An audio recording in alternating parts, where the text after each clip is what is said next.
ಜಗಜ್ಯೋತಿ ಬಸವಣ್ಣನವರ ಜಯಂತ್ಯೋತ್ಸವ ಹಾಗೂ ಮಹಾಸಾಧ್ವಿ ಹೇಮರೆಡ್ಡಿ ಮಲ್ಲಮ್ಮರವರ ಜಯಂತ್ಯೋತ್ಸವದ ಹಾರ್ದಿಕ ಶುಭಾಶಯಗಳು. ಇಂದು ಬಸವಣ್ಣನವರ ಬಸವ ಜಯಂತಿ ಕಾರ್ಯಕ್ರಮ.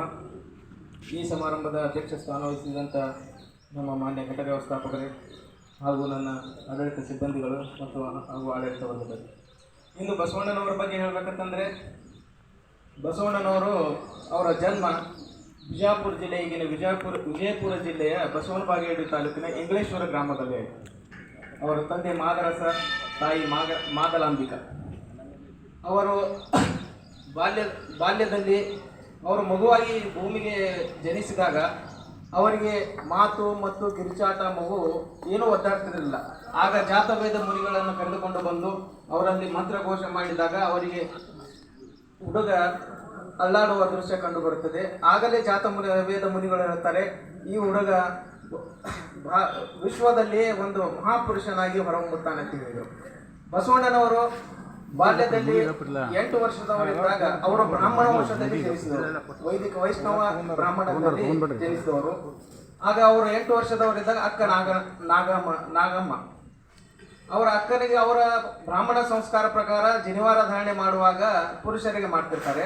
ಅವಾಗ ಜನಿವಾರ ಧಾರಣೆ ಮಾಡಲು ಬಂದಾಗ ಅದನ್ನು ವಿರೋಧಿಸ್ತಾರೆ. ಅವಾಗೇ ಬಾಲ್ಯದಲ್ಲಿ ಯಾಕೆ ಪುರುಷರಿಗೆ ಇಷ್ಟೇ ಹಾಕ್ತಿರತ್ತ, ಇಲ್ಲ ಇದು ನಮ್ಮ ಸಂಪ್ರದಾಯದ ಪುರುಷರಿಗೆ ಅಷ್ಟೇ ಹಾಕ್ಬೇಕಂತಂದಾಗ ಅದನ್ನು ವಿರೋಧಿಸಿ ಅಕ್ಕ ನಾಗಮ್ಮಗೂ ಹಾಕಂತಾರೆ. ಅಂತ ವಿರೋಧ ಆವಾಗಲೇ 12ನೇ ಶತಮಾನದಲ್ಲಿ ಬಾಲ್ಯದಲ್ಲಿ ಒಂದು ಸ್ತ್ರೀ ಸಮಾನತೆಯ ಕುರು ಕೊಟ್ಟಂತ ಮಹಾಜ್ಯೋತಿ ವಿಶ್ವಜ್ಯೋತಿ ಬಸವಣ್ಣನವರು. ಅಲ್ಲಿಂದ ಅವರು ವಿದ್ಯಾಭ್ಯಾಸಕ್ಕಾಗಿ ಕೂಡಲ ಸಂಗಮದಲ್ಲಿ 12 ವರ್ಷಗಳ ಅಧ್ಯಯನ ಮಾಡ್ತಾರೆ.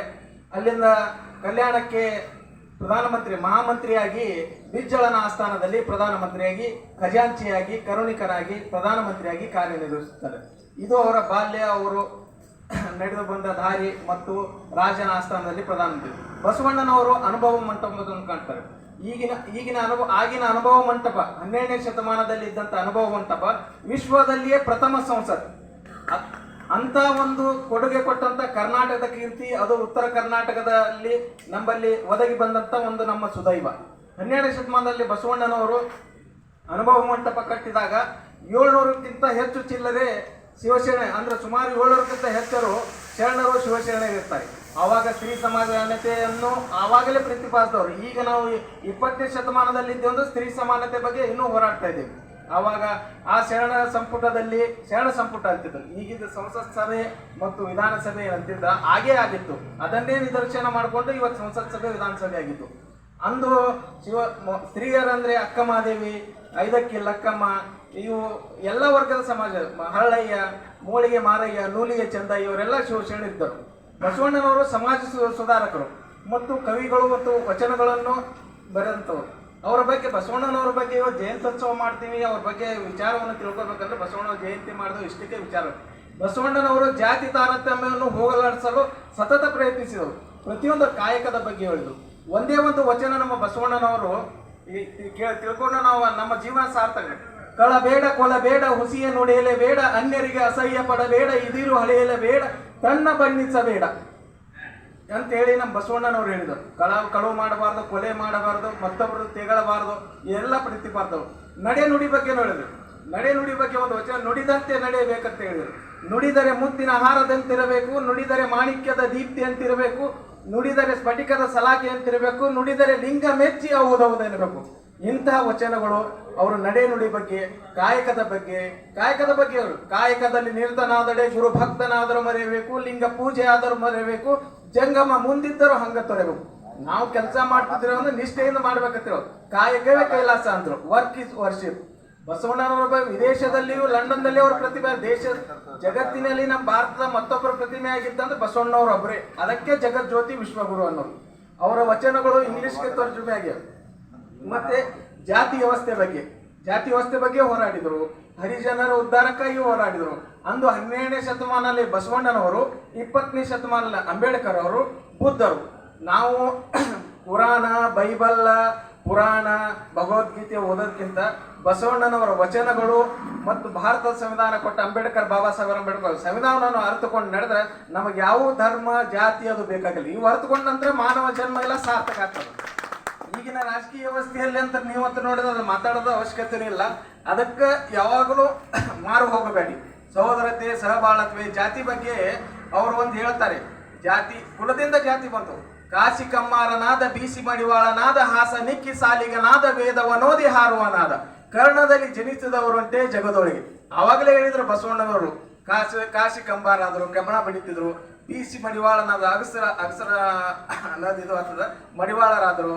ಮತ್ತು ಹಾಸ ನಿಕ್ಕಿ ಸಾಲಿಗನಾದ್ರೆ ಬಂಗಾರ ತೆಗೆತಿದ್ರು ಅವ್ರದ್ದು. ಆಗಿನ ಸಮಾಜದಲ್ಲಿ ಉಚ್ಚ ಅವಾಗಿನ 12ನೇ ಶತಮಾನ ವೇದ ಉಪನಿಷತ್ತು ಓದೋರು ಬ್ರಾಹ್ಮಣರು. ವೇದನೋದಿ ಹಾರುವನಾದರು. ಅಂಥವ್ರು ಯಾರೂ ಕಿವಿ ಒಳಗೆ ಯಾರೂ ಜನಿಸಿಲ್ಲತೆ, ಎಲ್ಲರೂ ತಾಯಿ ಗರ್ಭದಲ್ಲಿ ಬಂದಂತೆ ಹೇಳಿದವರು. ಮತ್ತು ಮೌಢ್ಯತೆ ಮತ್ತು ಕಂದಾಚಾರದ ಬಗ್ಗೆನೂ ಹೇಳಿದ್ದಾರೆ. ಮತ್ತು ನಾವು ಇವೆಲ್ಲ ಪೂಜೆ ಪುನಸ್ಕಾರ ಅವರವರ ವೈಯಕ್ತಿಕ. ಬಸವಣ್ಣವರು ಹೇಳಿದ್ದು ಒಂದು ವಚನ, ಕಲ್ಲು ನಾಗರ ಕಂಡರೆ ಹಾಲು ನೆರೆ ಎಂಬರು, ದಿಟದ ನಾಗರ ಕಂಡರೆ ಕೊಲ್ಲೆಂಬರಯ್ಯ, ಉಂಬ ಜಂಗಮ ಬಂದರೆ ನಡೆ ಎಂಬರು, ಉಣ್ಣದ ಲಿಂಗಕ್ಕೆ ಬೋನವಣ್ಣೀವರಯ್ಯ.